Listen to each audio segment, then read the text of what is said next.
Ayan, magandang araw po sa inyong lahat, mga ka-BM. Welcome or welcome back po dito sa Bolo Magos, dating Ladybug PH, dating Angel Francia Taro. Ayan, so wag na natin patagalin pa. Ayan, so sa video na to, alamin natin no, kung sino, siguro marami, malalaman natin, sino-sino yung mga taong gumagawa sa inyo ng hindi maganda, kinulam kayo, ayan, ginawang kayo ng masamang ritual, alam mo yon, pumunta sa mga mangkukulam, pinakulam kayo, ginawang kayo ng basta masama, pinakalingga kayo, o pumunta ng ano pa, saan yung mga sikat na mga ano dito, Siquijor, Leyte, Mindanao, ayan, Baguio, okay, nagpinakulam kayo, ginawang kayo ng masama, sabihin na natin. At kung hindi naman kayo kinulam, alamin din natin kung sino yung mga taong binigyan ka ng evil eye, evil snare. Yung bang mga titig nila na masamang titig, alam mo yon, pag nakatalikod ka, may masamang intensyon, masamang hangarin, kumbaga. So, siguro, yung mga iba sa inyo, gusto ko lang ipaalam na yung iba sa inyo siguro may kutob na kayo, no? May kutob na kayo na alam niyo kung sino yung gumagawa sa inyo. So alamin natin kung dito natin malalaman kung kumpirmado ba na sila nga talaga. Okay, now again, because this is a general reading, so hindi po ito magre-resonate po sa lahat. Ayan, kunin nyo lang kung saan kayo nag-resonate at iwan po yung hindi. Okay? This is for the collective ha. So lahat ng zodiac signs welcome manood dito. Okay. So ayan, spirit guides. Sino natin, kilalanin natin kung sino yung mga gumagawa sa inyo ng hindi maganda. Mga taong pinakulam kayo. Ayan. Gagaya ng binanggit ko kanina, no? Alright. Spirit guides and angels. Spirit guides and angels. Alamin natin kung sino yung mga taong may mamasamang ginawa sa ating collective. Okay, parang gustong lumabas yan Ano to? Oh, you have the justice. Unahin nating alamin yung mga zodiac signs nila. Pusibing Libra. Okay, mamaya isa-isahin natin. Libra. You have the Two of Wands. Seven of Cups. Uy, Aquarius. Okay. Could be Aquarius. Ayan. Tignan natin. Hopefully, nakikita nyo yung barahan Next, you have the Six of Swords. Three of Swords. The Ace of Wands. Aries, Leo, Sagittarius energy. Ten of Wands. You have the Moon. Cancer or Pisces energy. You have the Seven of Pentacles. You have the Death card, Capricorn energy. Kung hindi nyo na nakita dyan sa part na yan. Ayan. Adjust lang natin ha. Ayan. Wait lang mga madam. I want to make sure na makikita nyo yung mga baraha. So hopefully, nakikita na ating mga taga-subaybay. You have the Judgment. Uy. You have the Hermit, Virgo energy. Four of Wands. And you have Cancer, Chariot energy. Aquarius, Gemini, Queen of Swords, Aquarius, Gemini, or Libra. Malakas ang Libra ha. So, sa nakikita ko dito, yung taong gumagawa ng mga hindi maganda sa inyo, collective. Itong tao na to, mahilig maglakbay. Okay, mahilig siyang pumasyal, pasyal dito, pasyal doon. May social, okay, social climber, okay, feeling sosyalero, babae man o lalaki. Laging galit sa mundo, insecure. Pero alam mo, mangyayari, makakarma to. You have the Justice, the Three of Swords, and the Death card. Ayan. Matatapos na yung mga masamang ugali. Malapit nang dumating yung judgment nila. Totoo. Ayan o, death card and judgment. This is siguro madidisgrasya, alam mo yung magkakasakit. Kaya, yun yung karma sa kapalit ng pagpunta nila sa mga mangkukulam. Kanon.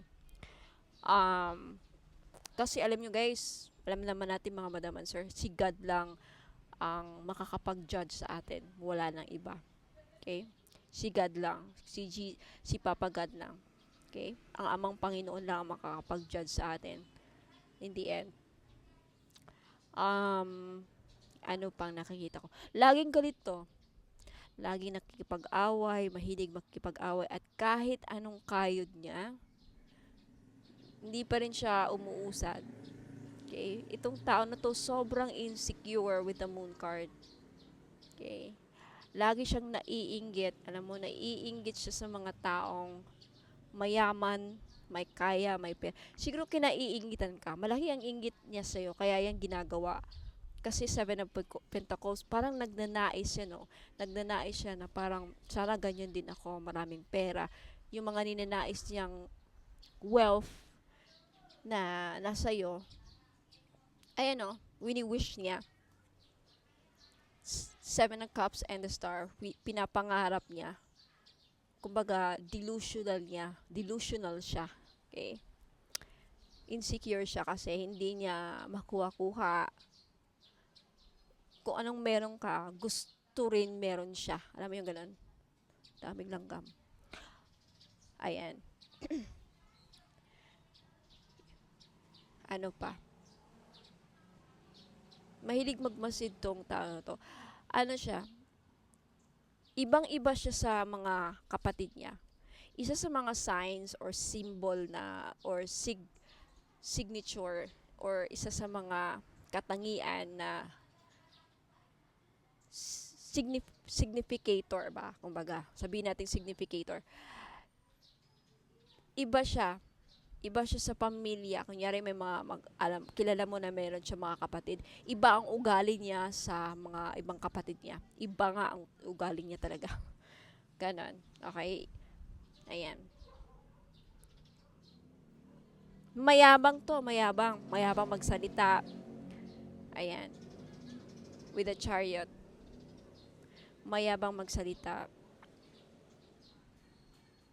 Mahilig pang manghusga. Sobrang mahilig manghusga with the judgment. Ayan o.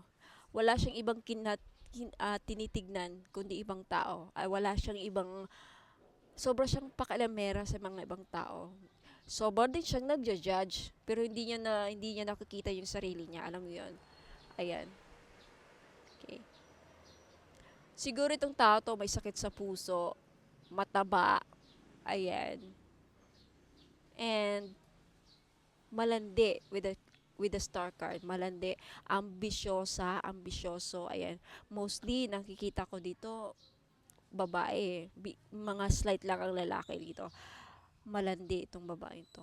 Pilingera pa. Mataas ang tingin sa sarili. Alam mo, suplada, maldita. Ayan, Queen of Swords, so,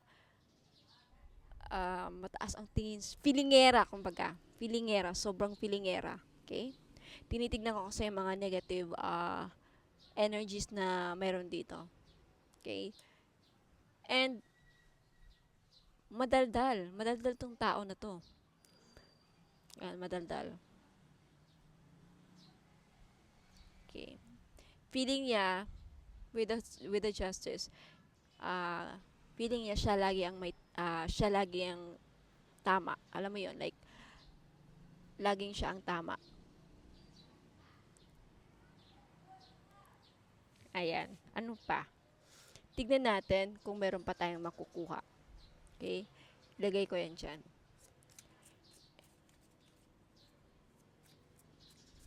Okay? May negosyo to. Itong tao na to, may negosyo. Ano pa? May kotse. May pagka-loner. Ayan. And kahit anong madaling ma-stress, ayan, irritable. Ano pa? Tignan natin. insecure with the moon card. Talagang tinatago niya yung mga ah, ano niya sa'yo. Ayun niya, yung bang mga insecure with the moon card. Yan naman sabi ko. Palaaway with the 5 of Wands. Sobrang palaaway. Maldita talaga. Mahilig makipag-away. Ang daming kaaway to. Ang daming kaaway. Ayan. Oh, 9 of Swords. Alam mo, paggabi, hindi siya masaya sa buhay niya. Yan. Hindi siya masaya sa buhay niya. Okay. Talagang pangarap niya. Insecure siya. Ambisyoso pa sa pagdating sa pera. Okay. Mukhang pera. Mukhang pera. Ayan. Matuso sa pera. Ayan. 9 of Swords. Grabe, grabe. Kaya siya ganyan, kaya siya insecure, kaya ganyan ang ugali niya kasi hindi maganda ang buhay niya. Lagi siya nakikipag-away. Hindi siya nakakatulog paggabi. Hindi siya nakakatulog paggabi. Kaya yung galit niya, yung bang inis niya sa buhay siguro, sa ibang tao niya, binubunton, alam mo yun, parang ganun. Kaya parang galit siya sa mundo. Okay. Knight of Wands. Ayan. Mahilig sumugod ba to? Yung iba, mahilig sumugod. Ace of Cups. Alam mo, ano to eh, may pagka-plastic. Ace of Cups and a Knight of Swords. Ay, Knight of Wands. Yeah, plastic yung mga ganyan. Kunwari, maganda ang intensyon. Ayan. Pero, alam mo yun, may pagka-plastic, mahilig mambola. Ayan, tapos puro drawing kung minsan puro drawing tong taon to. Ano pa? Mayabang talaga. Siguro yung iba sa inyo ano to, famous sa inyong lugar. Talkative, maboka. Ayan, famous siguro barangay leader, purok leader, ewan ko ba sa famous siya. Okay, yung iba sa inyo nasa mataas na posisyon, posible. Okay? Ano pa? Ay! Pilingera talaga. Queen of Cups. Okay? Posible na nanay na. Tingnan mo naman. Queen of Swords and Queen of Cups. Pilingera talaga. Sabi ko, di ba? Pilingera tong tao na to. Pilingero o pilingera. Talaga naman. Sobrang inggit niya sa'yo. Okay? Ayan. Gusto niya kasi na magkaroon ng maraming pera. Ayan. Tignan natin. Yeah, mukha nga talagang pera. Ayan. Yung iba siguro, ano to? Ay. Iba na sa malayo. Ay, talaga. Lumabas ang High Priestess. Ibig sabihin talaga, itong tao na to, galit, dahil sa galit niya sa'yo, okay, sa galit, yung iba, the reason why pinakulam kayo, either galit at inggit. Yun lang nakikita ko. Galit at inggit talaga, obviously. Lumabas talaga sa baraha. Kasi yung strength card, ano to parang aggressive na fire energy, pumunta talaga siya sa mangkukulam. So, majority dito, kinulam kayo. Ayan, Itong babae na to, malandi talaga. And manipulative. Manipulative. Magaling magsalita, manipulative. And mukhang pera. Spoiled brat, yung iba, spoiled brat. Yung iba may kaya. Yan, may kaya. And with the Emperor, mataas ang tingin sa sarili. Sobrang mayabang. Hindi nagpapatalo, hindi humble, kumbaga, itong tao na to. Okay, ayaw nagpapatalo, sila ang gustong laging tama. Okay? Ayaw nilang ayaw nilang tumanggap ng kamalian. Ayan. Yang Emperor, 6 of Wands, ayan. And Justice. Ayaw nilang tumanggap ng kamalian. Kaya pag na-trigger or kunyari, nagkasala ka sa kanya, or hindi niya makita na mali siya. Okay, sa tingin niya, siya ang tama. Galit siya sa'yo, pinakulang ka, something like that. So, dalawang reason kung bakit kayo ginawa ng kulam. Inggit, ayan na. Queen of Swords, Queen of Cups, Seven of Cups, Aquarius, Star card, and Seven of Pentacles. These are the cards na nagsasabi na may inggit, sobrang inggit. Okay, yung iba naman sa inyo slight lang, yung nasa third party. Okay, yung nasa third party dyan na may mga ginawang, alam mo yun, nasa third party, pinakulam kayo dahil sa third party. Okay? Naghahanap, sa kanya naman, ang gusto niyang, hinahanap niya hustisya. Kaya pinakulam yung iba dyan. Dahil hustisya ang hanap. So, tatlo na, nakita ko. Hustisya ang hanap, kaya kayo pinakulam. Galit. Saan na yung galit? Galit, Five of Wands. Inggit. Okay, inggit. Saan na yung galit? Yung High Priestess kanina. Ayun, galit. High Priestess and the Strength card. Galit, inggit, and hustisya po ang dahilan kung bakit pinakulam ang ating mga collective. So, mga collective, yan po ang nasagap ko na impormasyon. Tama ba ang term? So, yan po mga lumalabas po sa baraha. Yan po ang nasagap kong energy sa baraha dito natin.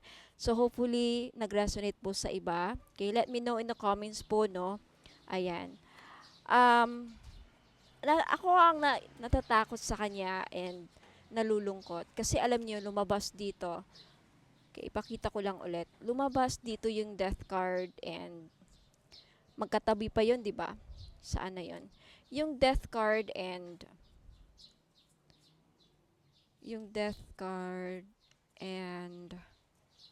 judgment. Alam niyo to mga madam, napaka-delikado to, kasi pagdating ng panahon na sila ay mamamatay, doon ang judgment sa kanila.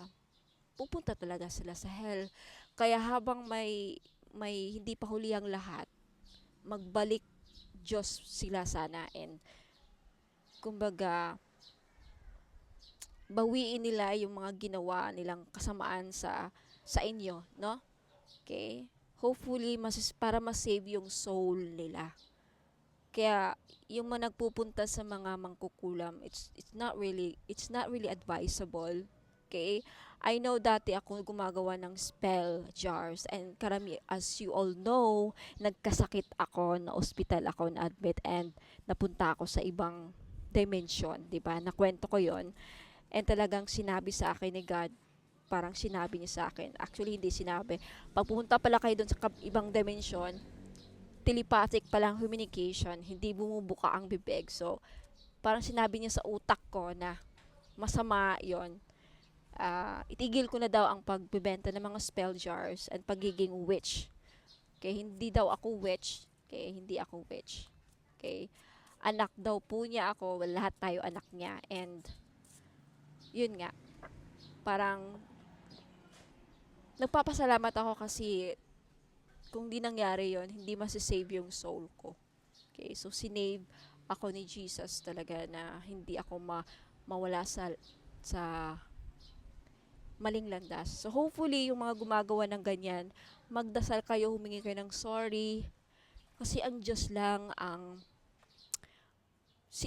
ipasa Diyos na lang natin, no? Lahat yung mga gumagawa sa atin ng mga hindi maganda. Pero syempre, tao lang tayo, nagkakamali tayo. But don't worry because God is merciful. So habang may buhay pa tayo, at dito pa tayo sa earth, humingi tayo ng tawad. Okay? Alam ko, karamihan sa inyo hopefully nanonood ng Jesus of Nazareth. Ano yung mga lessons na dapat nyo matutunan. So, hindi ko napapahabain. Maraming salamat sa mga interesado po sa mga items na binibenta ko.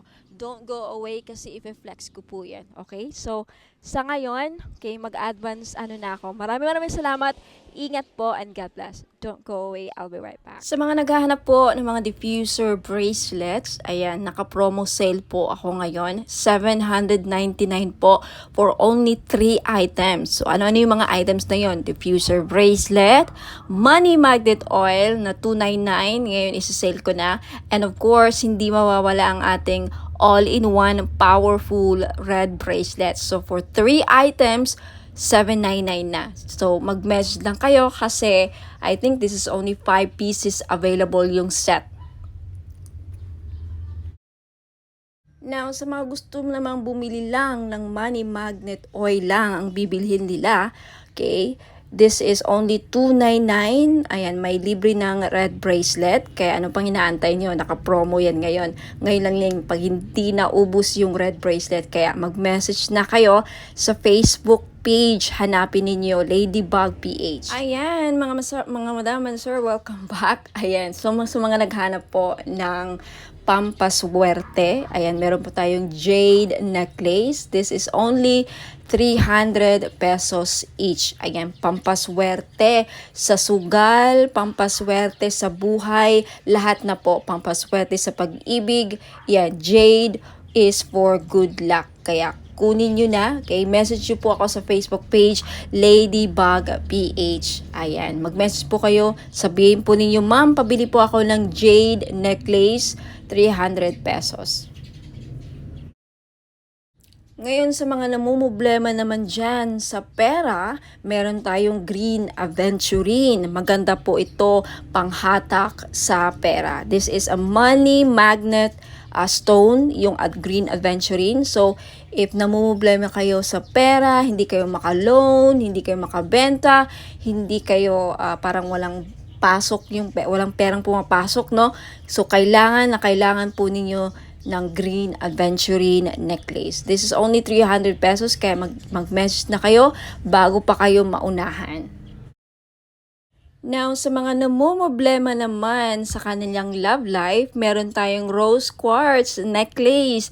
4 pieces lang po ang available sa ngayon. Pero wag po kayong mag-aalala kasi magre-restock po ako in the future. So, sa gustong bumili, ayan, mag-message lang kayo sa Facebook page, Ladybug PH, or dito sa Facebook page if naka-post po ito sa Facebook page, ayun, mag-PM na po kayo. Okay, so yung rose quartz po ay tutulong sa inyo na ma-in-love lalo ang yung person. So, gamitin nyo po ito, okay, during or pag nasa tabi po ninyo ang inyong mga minamahal sa buhay, o di ba? Ayan, so yung rose quartz din po ay nakakatulong para maging maayos ang takbo ng iyong love life. Last but not the least, yung citrine necklace po. Alam naman natin na yung citrine is the stone, merchant stone. Okay? So, ibig sabihin yan, yung mga merchants or mga sellers. Kaya kung ikaw ay nagbebenta, meron kang binibenta, may sari-sari store ka, may restaurant ka, may business ka, ayan, maganda po itong citrine. Bagay na bagay po ito sa mga negosyante dyan. Okay? Para panghatak, pampaswerte, panghatak ng pera, ayan yung citrine. And talagang mabibenta ninyo yung mga binibenta ninyo. Lalo-lalo na dun sa mga nagbibenta ng lupa. Ayan, pwede rin yung citrine. Ayan, kung meron kayong binibentang kahit anong binibenta. Okay? This is the seller's stone, kumbaga. Kaya, ayan, kunti lang yan. For sure, maraming bibili nito, kaya paunahan lang po sa pagbayad. Kaya huwag ka nang magpahuli, mag-message na kayo sa Facebook page, Ladybug PH Taro. Kung ito nakapost sa Facebook page, ayan, mag-PM na po kayo.